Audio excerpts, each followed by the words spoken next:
You can establish your market for your book and or screenplay in a podcast.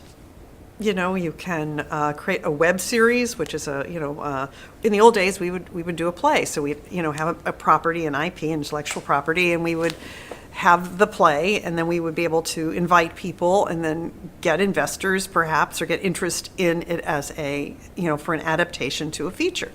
I mean, here you have plays, you're still going to have plays, you have 10-minute plays, that people get interested in, and people are looking for writers. So the thing that has changed, I think, is that there's more respect for writers.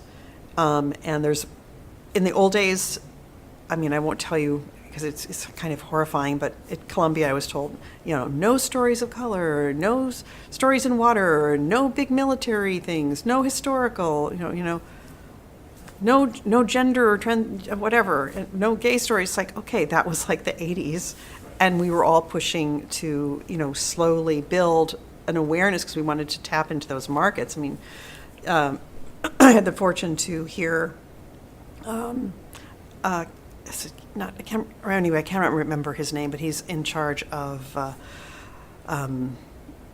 one of the big networks. I won't say it at this point, but he was talking about how in his particular world as an executive looking for content, that has swim lanes, which I thought was a really interesting.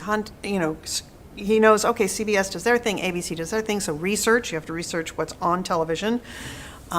People can contact me if they want, and I can send them a link to all the 265 pages of 700 television pilots that are being greenlit, at least greenlit for a pilot, and then they'll narrow it down.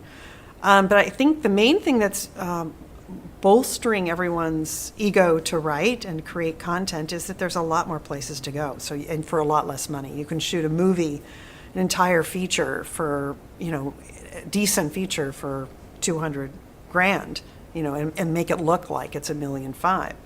So people are making movies a student just approached me about, he wants to shoot his movie. He said, I have all my equipment, I have my actors, I have my one star friend, and I'm going to shoot it for $5,000. I said, okay, I'd love to see your budget and boards.